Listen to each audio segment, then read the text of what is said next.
அனைவருக்கும் வணக்கம். நான் மரியசீலன் திலக்ஸ். தமிழ் மொழி வலையொலி தளத்திற்கு வருகின்ற உறவுகள், புதிதாக வருகின்றவர்கள் முதலில் சப்ஸ்கிரைப் செய்து கொள்ளுங்கள்.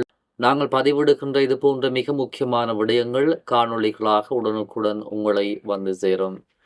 நேற்றைய தினம், அதாவது 20/10/2025 வங்காள விரிகுடாவில் தாளமுக்கம் ஒன்று உருவாகி அது தற்போது வடமேற்கு திசை நோக்கி நகர்ந்து வருகிறது. இது இந்தியாவினுடைய சென்னையூடாக கரையை கடக்கும் என்பதால் இலங்கையினுடைய வடகிழக்கு பகுதிகளில் மழை வீழ்ச்சி பதிவாகும் என்று ஏற்கனவே எச்சரிக்கப்பட்டிருந்தது. இது தொடர்பாகத்தான் இந்த காணொளியில் விரிவாக நாங்கள் பார்க்க போகிறோம். இலங்கையினுடைய தென் மாகாணம் உட்பட இலங்கையின் பல பகுதிகளுக்கும் வடகிழக்கு பகுதிகளுக்கும் அதிகளவான மழை வீழ்ச்சி கிடைக்க பெற்று வருகிறது. வான்கதவுகள் பல திறக்கப்பட்டிருக்கின்றன. வெள்ளப்பெருக்கு ஏற்பட்டிருக்கிறது. வீதிகளில் பயணிக்க முடியாத நிலையும் காணப்படுகிறது. மண் சரிவு அபாய எச்சரிக்கை உட்பட சில இடங்களுக்கு சிவப்பு எச்சரிக்கையும் விடுக்கப்பட்டிருக்கிறது.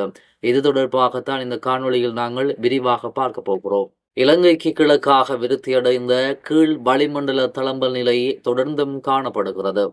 ஆகவே அது அடுத்த 24 மணித்தியாலங்களில் ஒரு குறைந்த காற்றழுத்த தாழ்வு பிரதேசமாக விருத்தியடையக்கூடிய சாத்தியம் காணப்படுகிறது. நாட்டை சூழவுள்ள ஆழம் கூடிய மற்றும் ஆழம் குறைந்த கடற்பரப்புகளில் பயணம் செய்வோரும் மீனவ சமூகமும் இவ்விடயம் தொடர்பாக மிகுந்த அவதானத்துடன் இருக்குமாறும் வலியுறுத்தப்பட்டிருக்கிறார்கள். வடகிழக்கு பகுதியூடாக புயல் சென்னையை நோக்கி நகர்ந்து கொண்டிருக்கிறது.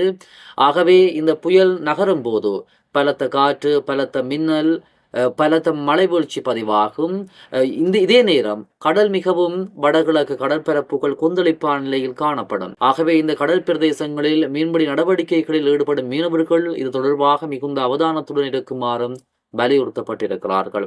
காங்கேசன்துறையில் இருந்து மன்னார், கொழும்பு, காலி மற்றும் ஹம்பாந்தோட்டை ஊடாக பொத்துவில் வரையான கரையோரத்திற்கு அப்பாற்பட்ட கடற்பரப்புகளில் அவ்வப்போது மழையோ அல்லது இடியுடன் கூடிய மழையோ பெய்யக்கூடிய சாத்தியம் இருப்பதாகவும் எதிர்வு கூறப்பட்டிருக்கிறது. அதே போன்று நாட்டை சூழவுள்ள ஏனைய கடற்பரப்புகளில் பல இடங்களில் பிற்பகலில் அல்லது இரவில் மழை அல்லது இடியுடன் கூடிய மழை பெய்யக்கூடிய சாத்தியம் இருப்பதாகவும் தெரிவிக்கப்பட்டிருக்கிறது. அதே போன்று நாட்டை சூழவுள்ள கடற்பரப்புகளில் காற்றானது தென்மேற்கு திசையில் இருந்து அல்லது மாறுபட்ட திசையிலிருந்து வீசக்கூடிய சாத்தியம் காணப்படுவதுடன் காற்றின் வேகமானது மணித்தியாலத்துக்கு 25 தொடக்கம் 35 கிலோமீட்டர் வரை காணப்படும் என்றும் எதிர்வு கூறப்பட்டிருக்கிறது. காலியிலிருந்து மாத்தறை மற்றும் ஹம்பாந்தோட்டை ஊடாக பொத்துவில் வரையான கரையோரத்திற்கு அப்பாற்பட்ட கடற்பரப்புகளில் இந்த காற்றினுடைய வேகமானது அவ்வப்போது மணித்தியாலத்துக்கு 55 தொடக்கம் 60 கிலோமீட்டர் வரை அதிகரித்து காணப்படும் என்றும் தெரிவிக்கப்பட்டிருக்கிறது. காலியிலிருந்து மாத்தறை, அதே போன்று கம்பாந்தோட்டை ஊடாக பொத்துவில் வரையான கரையோரத்திற்கு அப்பாற்பட்ட கடற்பரப்புகள் அவ்வப்போது கொந்தளிப்பாக காணப்படும் என எதிர்பார்க்கப்படுகிறது. எனவே குறித்த கடற்பரப்புகளில் பயணம் செய்யும் மீனவர்கள் இது தொடர்பாக அவதானமாக இருக்குமாறும் வலியுறுத்தப்படுகிறீர்கள். திருகோணமலையில் இருந்து காங்கேசன்துறை, மன்னார் மற்றும் கொழும்பூடாக காலி வரையான கரையோரத்திற்கு அப்பாற்பட்ட கடற்பரப்புகள் அவ்வப்போது ஓரளவு கொந்தளிப்பான நிலையில் காணப்படும் என்றும் எதிர்வு கூறப்பட்டிருக்கிறது. நாட்டை சூழவுள்ள ஏனைய கடற்பரப்புகள் சாதாரண நிலையில் காணப்படும். அதே போன்று இடியுடன் கூடிய மழை பெய்யும் போது பாதுகாப்பான இடங்களில் இருக்குமாறும் மக்கள் கேட்டுக்கொள்ளப்படுகிறார்கள்.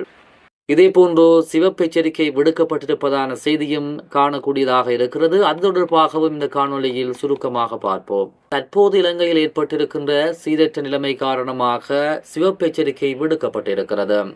நாட்டில் நிலவும் சீரற்ற காலநிலை காரணமாக பல பகுதிகளுக்கு சிவப்பு எச்சரிக்கை விடுக்கப்பட்டிருக்கிறது.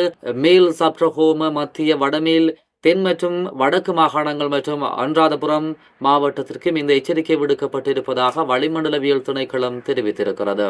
அதற்கமைய இந்த எச்சரிக்கை இன்று காலை 9 மணி முதல் அடுத்து வரும் 24 மணி நேரத்திற்கு நடைமுறையில் இருக்கும் எனவும் திணைக்களம் குறிப்பிடுகிறது.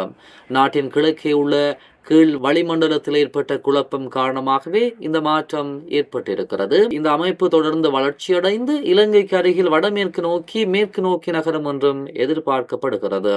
இந்த அமைப்பின் தாக்கம் காரணமாக மேற்கு சப்ரஹோம, மத்திய, வடமேல், தெற்கு மற்றும் வடக்கு மாகாணங்கள் மற்றும் அனுராதபுரம் மாவட்டத்தில் சில இடங்களில் 150 மில்லிமீட்டருக்கும் மேல் மிக கனமழை கிடைக்கும் என்றும் தெரிவிக்கப்பட்டிருக்கிறது. இந்த காலநிலை தொடர்பாக உடனுக்குடன் உண்மையான செய்திகளை அறிந்து கொள்ள எங்களுடைய தமிழ்மொழி யூடியூப் தளத்தை சப்ஸ்கிரைப் செய்து கொள்ளுங்கள். உடனுக்குடன் உண்மையான தகவல்களை மிக விரைவாக தருவோம்.